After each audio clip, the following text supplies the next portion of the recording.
This is a Sandy Boy Productions podcast.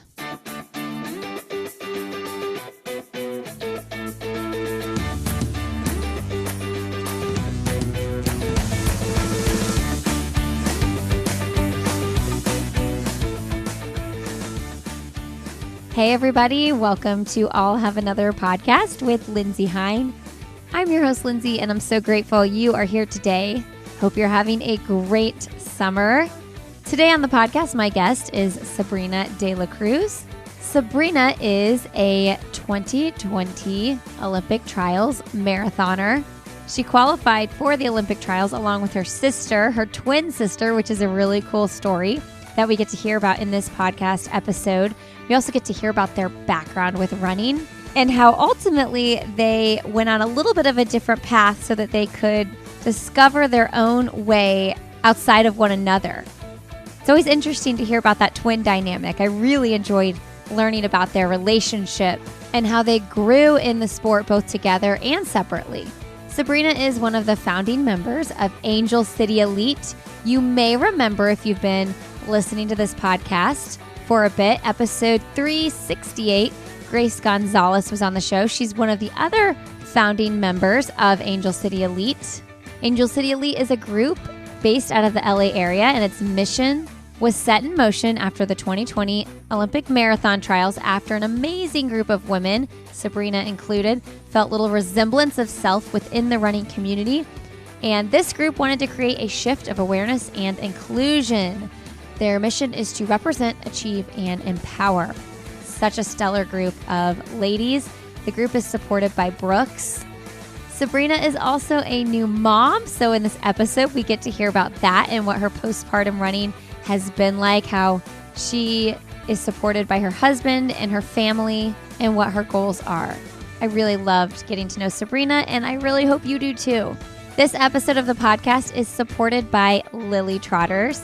Friends, I've been talking about Lily Trotters for so many years now. They are just the best compression sock out there, strong enough for a marathon, comfortable enough to wear for hours, and stylish enough to wear almost anywhere.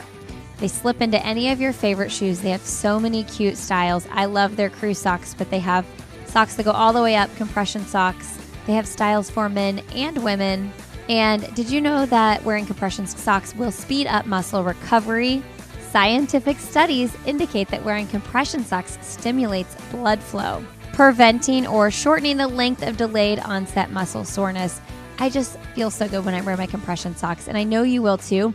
Go to lilytrotters.com, L-I-L-Y, trotters.com. Use the code IHA, and that will get you 15% off your order with Lily Trotters. Go support this amazing woman-owned business who has been supporting this podcast for 6 years now. lilytrotters.com. Use the code IHA at checkout for 15% off your order.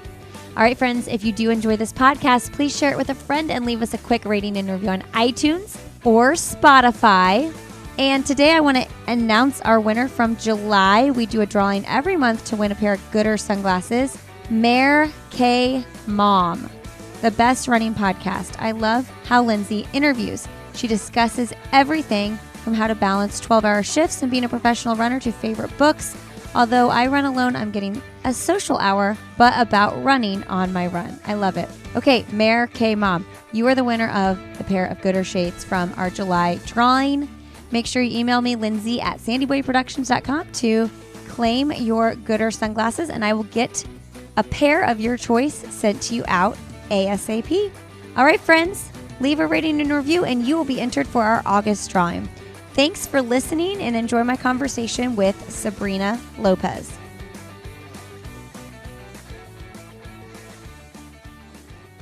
All right, well, today on the podcast, I'm so excited to have Sabrina De La Cruz on the show. Welcome to the show, Sabrina.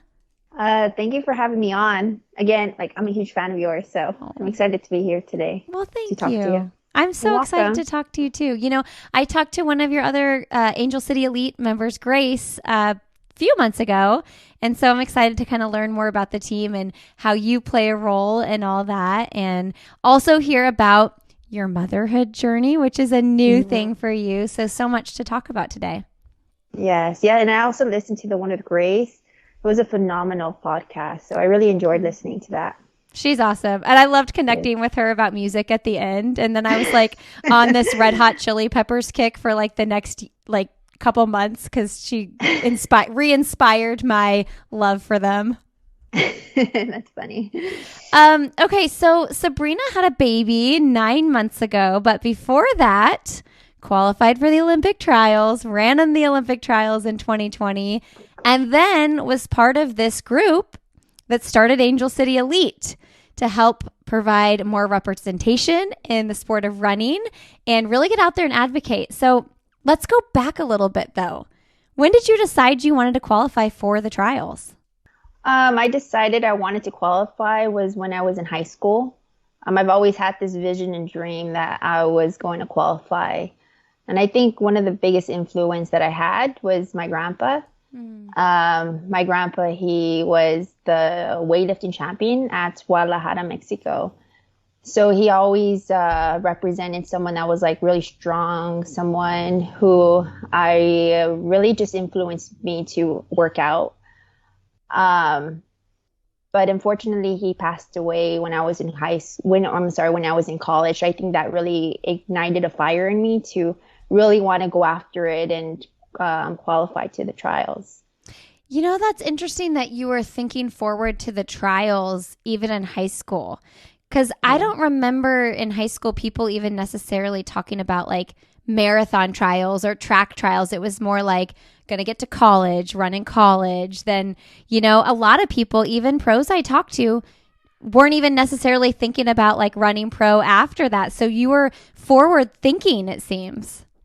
Yes, but I never envisioned myself running marathons. It was always like maybe 10K, 5K on a track.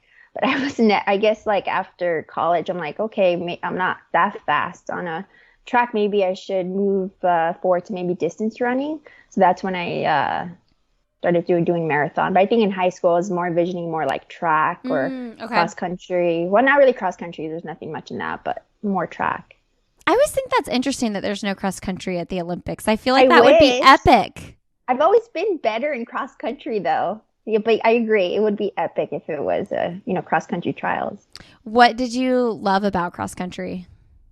I loved the hills. I loved how like you're pretty much pushing yourself. You're not really like worried about pace. And I think track, it's like you have to hit a certain pace. I mean, I guess with me, I'm always focused like every lap, running a certain pace around. And with cross country, I primarily focused on, beating the person in front of me. But that was my mentality. I'm sure everybody's different when they're, racing track or cross country. And tell me a little bit more about your relationship with your grandpa. I remember being really close to him in middle school and high school. I just remembered him, picking me up from school and taking me out to buy a hamburger. He would always buy me hamburgers after school. I just remember him always conversating with me and really excited about my training. He always asked me questions about my training. I felt like he was a big support of mine. I remembered that he would always tell me to eat honey before my runs, which I think I could have probably created something back then. I don't even think there was a honey stinger back then. I was in middle school or college or high school. But yeah, he always told me to eat correctly. He always told me to also try to do strength training. He told me to, when I run and compete, to run with my heart. So he was just really, he was a person that I really appreciated in my life, just because he would always give me the best feedback. I always wonder, what are the things that stick with kids? When you're encouraging them in sports, I always try to make sure I tell my kids to have fun and work hard. Those are the only two pieces of advice I usually stick to. But I always just wonder, what are those things that people say to us that we remember forever? And, when I was in high school, I think the thing I remember the most, which is not even groundbreaking or anything crazy, is one of the cross country coaches just told me to be consistent. Like, you know what I mean? Like, don't just like not go run for 6 days. Like, your best bet is to like be consistent instead of going and running this big distance one day and then not for a long time. So like, I think like that has stuck with me as like a lifelong thing. Like, I'm just consistently going to, in this part of my life, like I'm consistently going to move my body, like things like that. And so I always just think like, what am I saying to my kids, random kids that are sticking like glue, you know? And I'm sure they're listening to everything that you do. They're probably also like following your actions. So I feel like my family represented, like always supporting me because I started playing sports when I was around 5. So my mom and my dad were always present. We're always just there for, because I also have a twin sister. So we played sports together. So always just went to all my races, always went to all of my competitions, just really wanted me to be better than them. That's what my mom always advocated. She's always stated to me, I want you to be better than me, which was amazing. So that's what now that I have a son, I want him to be better than me too. So yeah, you think about that in terms of athletics, but just like as a human being in general, right? exactly. Yes. You mentioned your sister, Regina. Yes. Okay. And so you grew up playing basketball and volleyball, and then you transitioned to running. Yes. In high school. What was the turning point? Like, why did you fall in love with running? I found, so with me, my sister has a different story, but with me, I felt like I was never like great in the other sports, like basketball, volleyball, it was soccer, baseball, and I was always a bench warmer. And I'm like, so it's like more of a team aspect. And when I went to high school, my one of my teachers told me that I need to focus on one sport so I could get better at it. So I started running, and I just remembered, I'm like, okay, like this is more of an individual sport. I have to put in the work, which I did, and I became very successful. And I wasn't a bench warmer when I was running, so that's why I chose running at that time.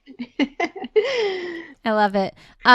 So your sister and you go to Oregon State, and you battled with like some comparison issues and eating disorder, and I'm so like, I want to get in your brain about that a little bit, because I think that, you know, the majority of people listening probably don't have a twin sister, but we've definitely been in places where we compare ourselves to other people and think like, oh, she's smaller, or, you know, all the different things like that could possibly go through your head, especially as a young athlete. Yeah. So I'm just curious, like, about that time in your life and how you kind of like saw it for what it was and addressed it. Yeah, that's a great question. So first thing I want to point out is like, I love having a twin sister. I love being a twin. I feel very fortunate, but unfortunately, there is comparisons in being a twin. I do remember just growing up and then college and etc. just always being compared, and imagine just being compared in front of you where a person's like, okay, you're faster, you're slower, you're bigger, you're smaller, you're prettier, you're not. So all these comparisons, which really affected us, I think. And I think with me, it affected me with my self-esteem issues, my confidence issues, and with my sister, the same thing. So when we went to Oregon State and then coming back to California, we both agreed that we should go to separate schools so she could find her own identity and I could find my own identity. And I think that's the best decision that we made, which I think was really difficult at first, just because we did everything together. We ran together, we played sports together, we hung out together. We're always together. So I think that was really difficult at first when we attended college. I can't imagine. Because it seems like a lot of twins, and you're a twin, so you tell me, like really are side by side, like doing a lot together. We were like gummed, like you know, like we were always together to the point where we would even speak for each other. So it was maybe like 4 years ago, my sister did not want to hang out with me, and that really affected me. Racing affected me, work life really affected me. But I think that was the best thing that she could do, as in like living her own individual life and me living my own individual life, because it helped me find who I am. And like, for example, like doing this podcast today, like I probably wouldn't have done this 4 years ago just because I was so used to her sitting next to me and finishing my sentences. Totally. Oh my gosh. So like, then where was the progress on like the eating disorder and things like that? Did you go see a therapist? What did that look like? So in college, again, we're always compared. So I think we both competed pretty much like who ate less. So which again, I think going to different colleges was really helpful because we stopped doing that. And with my eating disorder, again, I saw a therapist for that in college, and also seeing my teammates eating right, and then seeing that they're making progress and they're running, and I wasn't making progress. I was actually running the same or not getting faster. So I'm like, okay, I'm going to change my eating, and I pretty much followed whatever they ate, and I'm glad that I was able to be teammates with them and also come back to Cal State LA. Just I think for me personally, I think maybe going to attending Oregon State at a young age really affected me too, just because I'm very family oriented, and I lost sight of that. So that coming back to, I think being with family also helps my eating disorder, like just eat more properly. Yeah. Is that an ongoing thing? Like, is this like I have to think about this every single day, or have you seen some like normalcy in your life where you can just live and eat? Oh, back then it was no normalcy. Now I feel like it's normal. I eat what I want. I see food as fuel. So if I want to eat cookies, I eat cookies, which I crave. I feel like right now I'm at a great mindset. But all this, like the eating disorder was when I was in high school and college. Okay. So I haven't had an eating disorder for years, thankfully.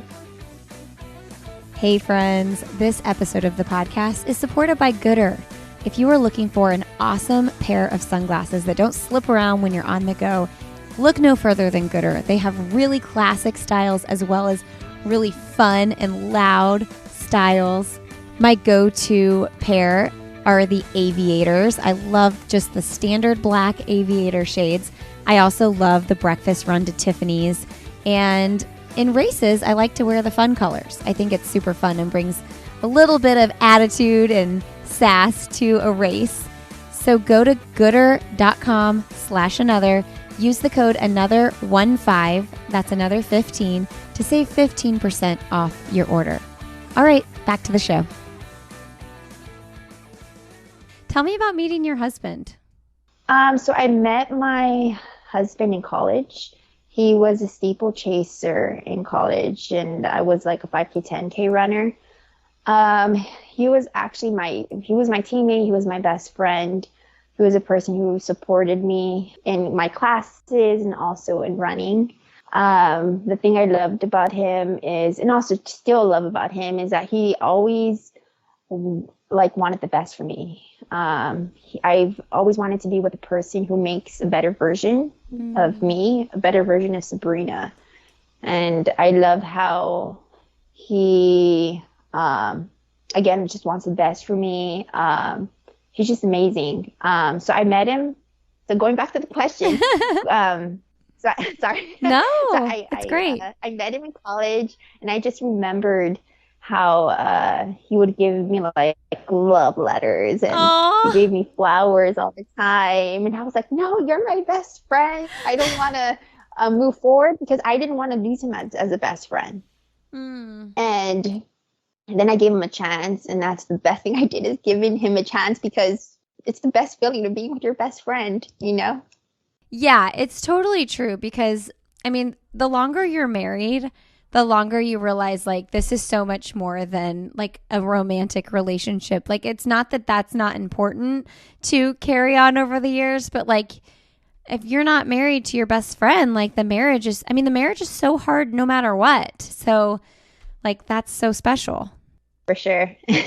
I keep seeing this reel. I don't know if you've seen it on social media, where it's like the couple, and it's like a picture of the couple, and then it's that song like I should be over all the butterflies, you know that song? And Yes. the person shows pictures of like really sweet text messages from their spouse or their partner.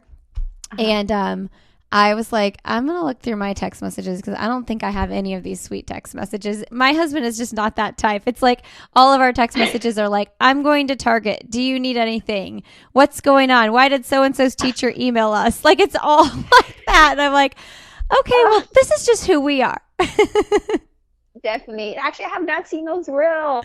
So it's really cute. After this. But it's things like this. The husband's like, I miss you so much. You look so hot, blah, blah, blah. And I'm like, oh, these are just not, that's just like not my husband's style. So I'll just make one of those and make it like a joke one. You know what I mean? Yeah. I think too, like every relationship is different too. Right? Yes. Oh, totally. So. I just thought of that when you said he wrote you love letters because I'm like, you know what? There's a love letter type, and then there's a type that doesn't do love letters. I married the non-love letter type, but I think it's super sweet. Does he still write you love letters?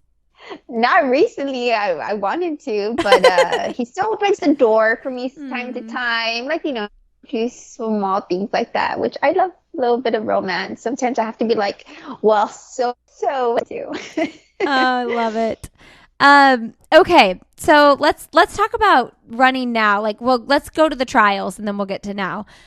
So you ran your 241, qualified for the trials at CIM, which you qualified by a good amount. Yes. And you were running with your sister. I ran with my sister. It was an amazing experience. Running side by side. And again, like I struggle with anxiety pretty much all my life that I remember since middle school. So I think having her there really decreased a lot of my anxiety. And with her, I think what I helped her with was just confidence. She was, I think, telling me, or she was stating to me before the race, saying, I don't know if I could do this. I'm like, Regina, yes, you could. You're amazing. You're fast. So I feel like we both really like helped each other. You know, if we were dealing with mental problems in the start line. But once we started the race, it was just an amazing feeling how we just fist bumped each other throughout the whole time. So amazing, and you got this. Because again, we both visioned that. It wasn't just me. We both worked hard together. We trained together before qualifying to the Olympic trials. And yeah, I'm just thankful that I was able to qualify that day. It was an amazing day. It was great weather. I love CIM. That's why I want to go back this coming year to CIM, just because I loved like the atmosphere, the weather, the people. Everybody's just amazing there. So that's why I'm excited to toe the line, and hopefully I'm able to achieve sub 237 since they did knock down that time. Yeah. So you're going to run that this year? Yes. Okay. You're going to run CIM again this year. Yes. So did you are you training? Will you train for CIM with Regina again, your sister? She actually doesn't want to train for a marathon. She's more focused on the ultra scene, and she recently ran like 61 miles, something on road. So yeah, she's just really focusing on her own thing, and I just want to try to qualify again. So she's doing her own thing. Yeah. She's great. I mean, they really dropped that standard. Like I actually, if I'm being honest, thought 245 was a little soft. And I don't say that like I could never touch 245. So I'm not saying that that's not super fast. It's super fast. But I always thought, man, that's so many people qualifying. But what people say is that like it was so exciting, right? Because it gave more women the opportunity to go run in the Olympic trials. Now, how many people will like elevate and try to hit that 237 together? But I kind of thought 240 made more sense. What did you think? Yeah, I mean, I thought 245 was reasonable just because there's people who are still working. You know, there's, you know, I'm sure there's even being a mom is just a lot of hard work that I see now. So I think it was just nice, like, you know, having women out there who are also working, who are nurses, doctors, just all these professions who actually hit that time 245. So I'm sure like they were extremely proud, and just having the opportunity to be and toe the line I'm sure they were really grateful for that. But yeah, I think it just provided more opportunity.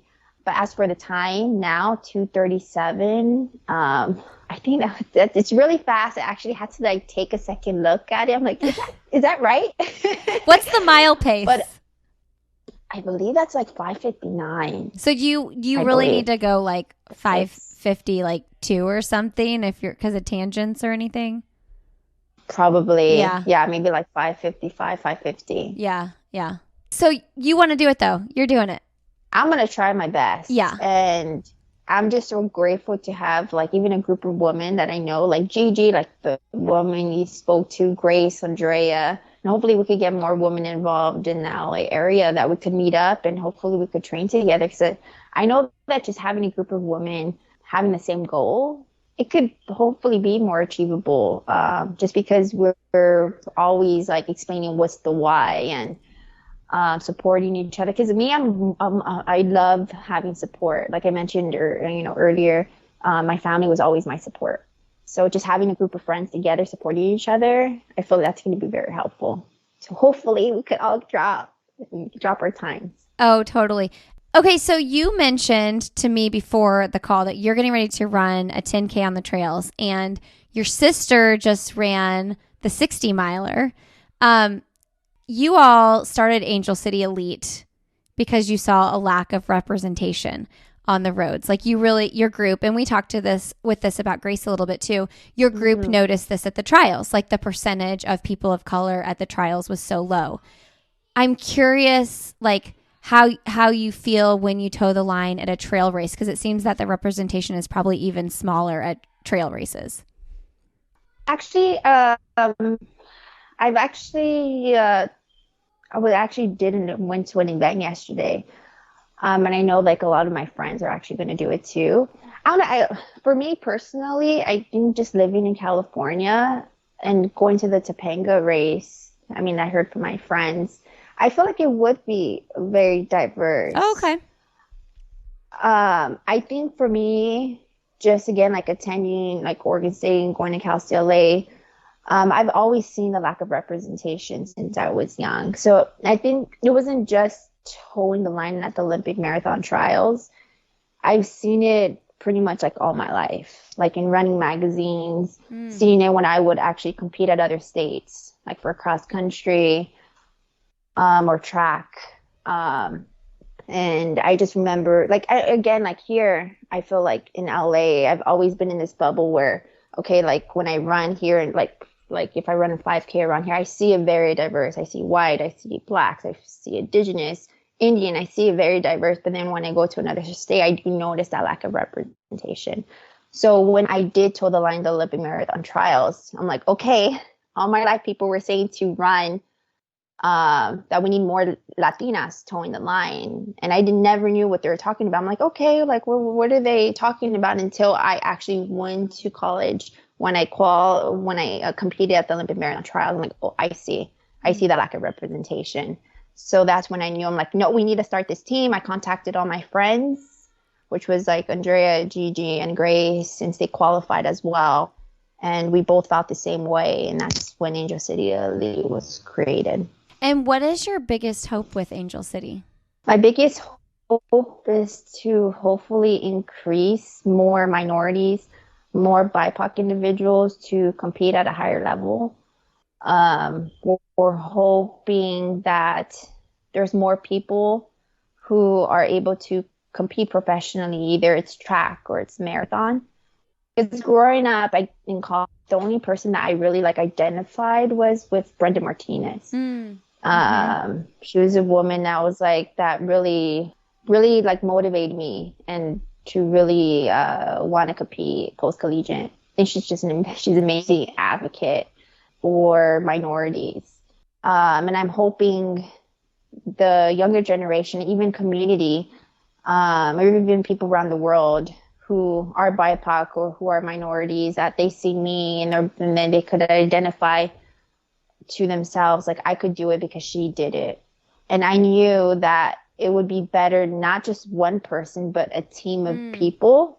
Because I think it would have been harder just me. That's why I then decided to contact my friends around the area. because I felt like 4, 5, 7 people is better than one. So that's my hope, is to having us empower, inspire, motivate others who seem like they don't feel like they don't see themselves in running magazines or professionally, that they too can do it too. Do you feel like there's been a shift? Like, we've been talking about it a little bit more in the media, and I think that, you know, because of groups like Angel City Elite, people are paying attention. I think that's what I want to say there. I was thinking though, well, let me answer that question first. Like, do you think that you've seen positive change? I have recently, but I feel like there's still a lot more work to do, because I don't see, I still don't see a lot of people. I mean, especially like, you know, Hispanics, Indigenous running professionally. I don't see Asians. I don't see Koreans in the U.S. running professionally, and that's something that needs to change. So I'm hoping with, again, like seeing Angel City Elite and maybe other teams, that hopefully they build too professionally, that they, again, that other individuals could see themselves in them. Oh, yeah. You know, I was just thinking about this because I just had a conversation with Tony Carey, who founded Black Girls Run. And I was thinking that like an organization like that has started such a movement for Black women, really. And I wonder, like, do we need groups like that? Like, do we need like a Latina women run group for like an everyday athlete to encourage them to feel like there's a safe space and people who they really relate to are in that group? Because, man, that community, that Black Girls Run community is just like exploded, you know? And so I'm just curious, and is there groups like that for Latino women? I don't see really like a lack of representation here in LA. I can't really speak for other states. But as for, I know like there's like Blacklist LA, there's the Janes. So there's like running groups I see that are very inclusive, not just towards the Latina community, but I see just like a very inclusive community, which is amazing. But again, like I don't know much about other states. Yeah, I would have to do my research on that. But I'm sure there is, though, for sure. Yeah. Well, I love what you all are doing. And, you know, like, it's like, I'm just thinking of the little girls on high school teams that see you and see themselves in you, and how cool that is. I imagine that was a piece of the vision. For sure. I mean, that's why I started running, because I saw a senior in my high school who was Latina, who was very confident, was pretty much like a person that I really like envisioned myself to be like. I thought she was gorgeous. Oh. She was just so educated, and I loved her personality. I'm like, I want to be like her. So then that's why I joined the cross country and track team. So again, like I just hope like I could be also an influence to other women or even men who do want to compete at a high level too. But yeah, that was why I started to run back in high school, because of her. Do you know what she's doing now? Yes, she's actually a massage therapist, and she has 2 baby boys.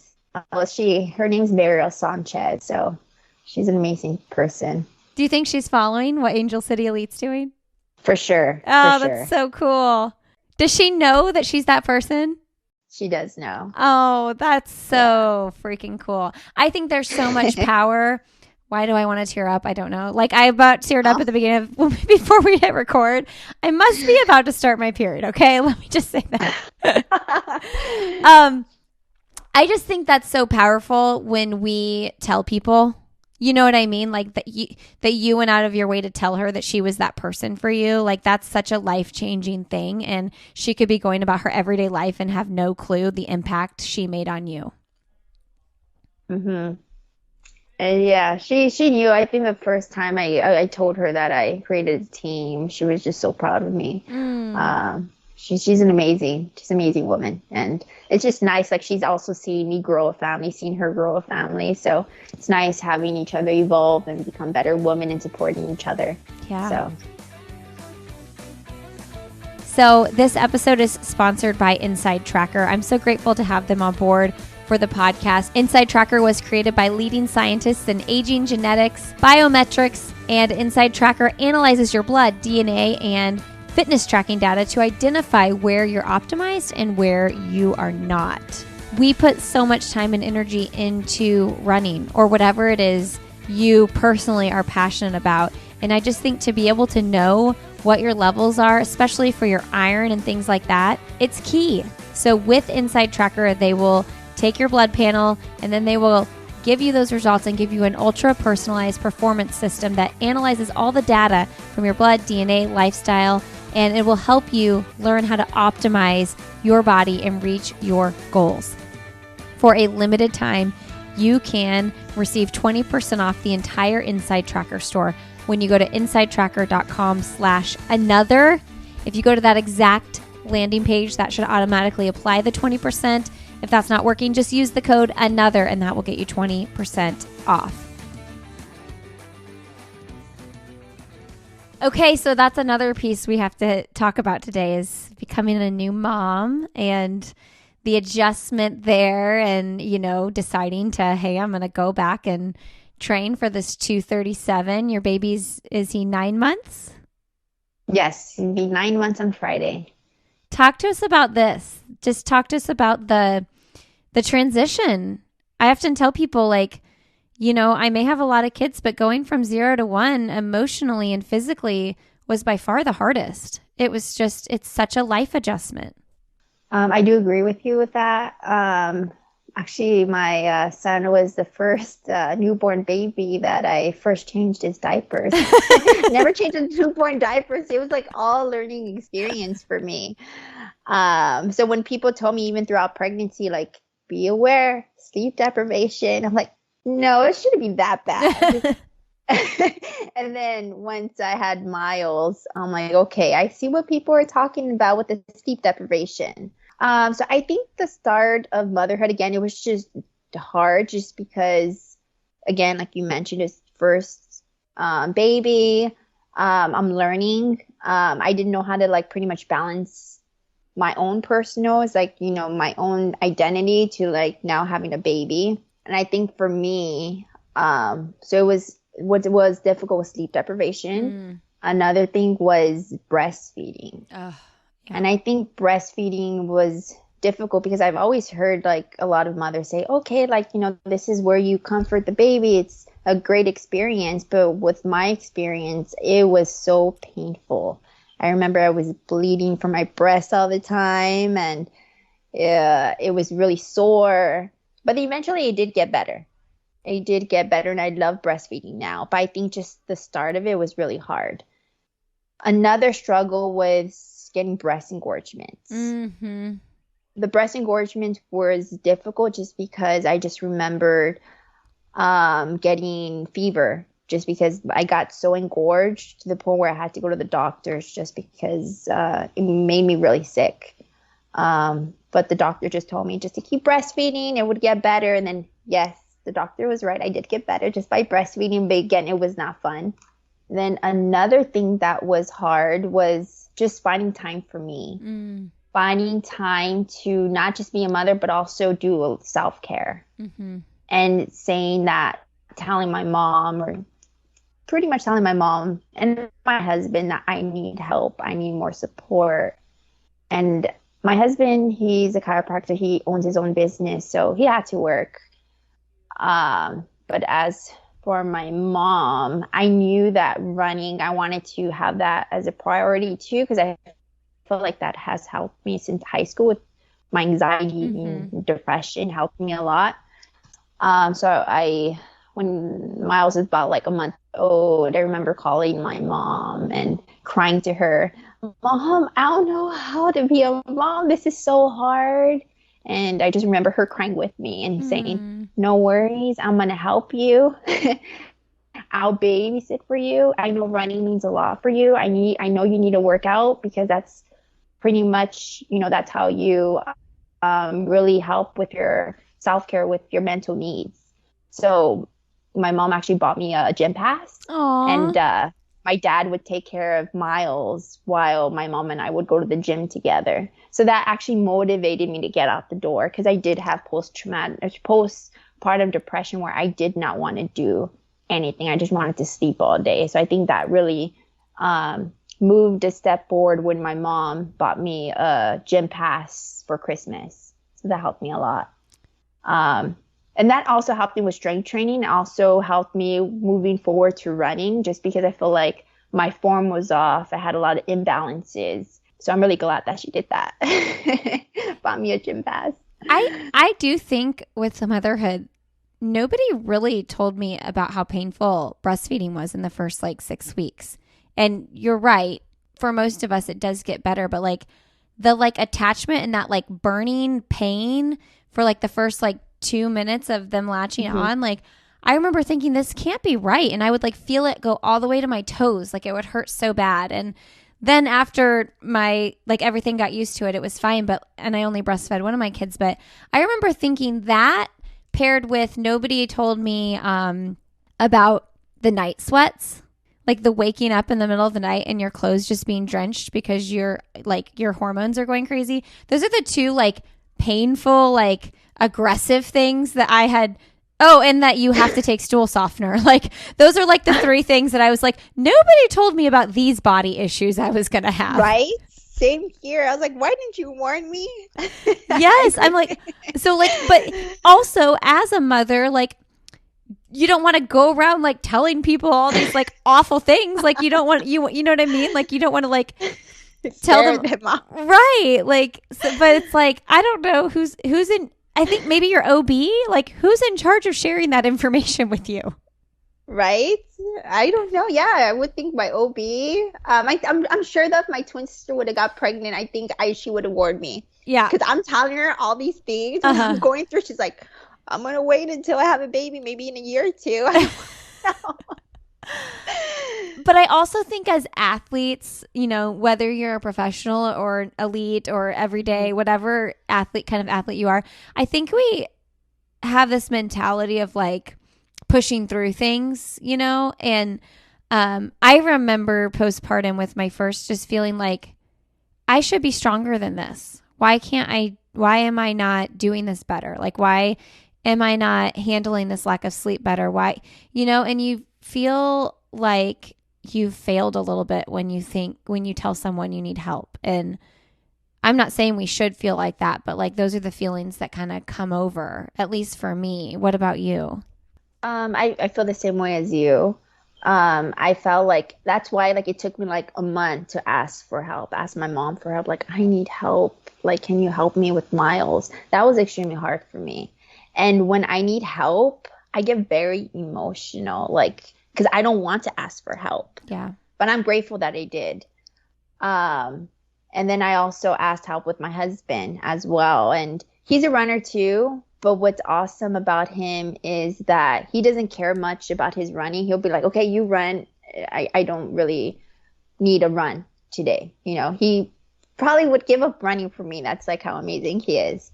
But I think just motherhood was just even hard to just balance everything at first. Because I even started working 4 months after pregnancy. And that was also something that was difficult to just incorporate as well. But now I feel like, I don't want to say I have everything balanced because I don't. I feel like every day is different.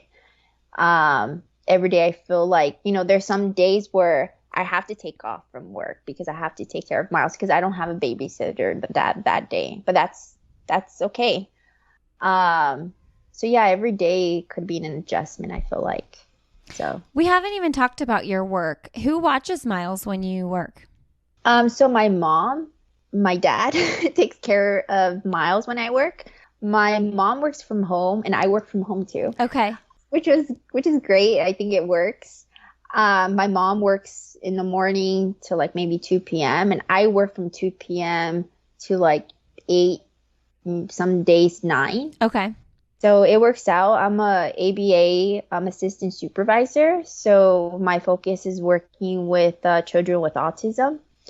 So I provide just input and I provide feedback to the parents. And I also help with my clients as in providing intervention, providing goals for them to live, socially appropriate lives, to be successful, to be better. Did you feel like getting back to work helped you emotionally? That's a great question. I think at first it was just hard juggling everything. At first, I did not want to work Yeah. because I just did not know or no idea how I was going to do this. And I think just having Miles being babysat and not knowing what he's going to do was really hard and difficult for me. And I'm sure other mothers feels the same way. And because I would just be texting my mom, what is he doing? Is he okay? And my mom would text me, stop it, he's okay. Aw. So I think that was just hard. But thankfully, again, I was able to work from home. So I'll just have like a quick break and then I'll just go check on him and then I'll go right back to my room. Well, not to my room, but go back to the room. We've just like gotten away as like a society from like families being an integral part and like raising kids with us. One of my friends, Lizzie, had posted about this because her mom like came to visit, went like and stayed for a couple months after her baby was born, and she was just saying like, I don't know how I would have done that without my mom. And like years ago, like that is just what people did. Like the families supported the family, and it was more of this like big community like wrapping their arms. And now we've like, I mean, I just moved 10 hours away from my family, and I don't have babies anymore, so I don't need that specific support as much. But like, I don't know, we've just like, you move away from your family or not as close, even if you're 20 minutes away, and like you kind of like lose that like network that I think that, you know, back in the day, we were created to just have, right? We were created to have that network wrapping their arms around us. And we've kind of like made our own little families like separate. Mm-hmm. Well, I live like about 6 minutes. I live like 6 minutes away from my parents, so it's So very good. convenient. So good. But I think with like, I guess like with my culture, I feel like family is very like valued, and I'm just speaking for myself and also friends that I know. Like parents actually wants their kids to still live with them. And I think what was actually hard I think for my sister Africa, because she's the first one that moved out, it was hard for my parents to let her go and live her own, life, just because parents want their kids to be extremely close to them. They want them to live near them.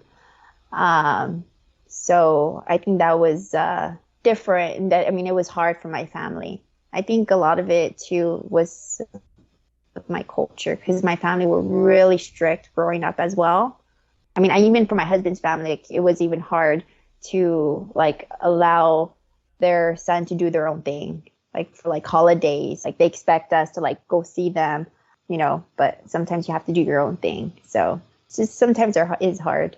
Oh, that is the juggle when you get married or when you have a significant other. It's like, whose family are we doing this holiday with and that holiday with? What about now, though, that you're a mother? I know it's going to be a long time before like your son, or if you have other kids, like leave. But I think about that all the time. I'm like, I'm going to be heartbroken if one of my kids moves across the country. But obviously you want your kid to live their dreams and pursue their dreams.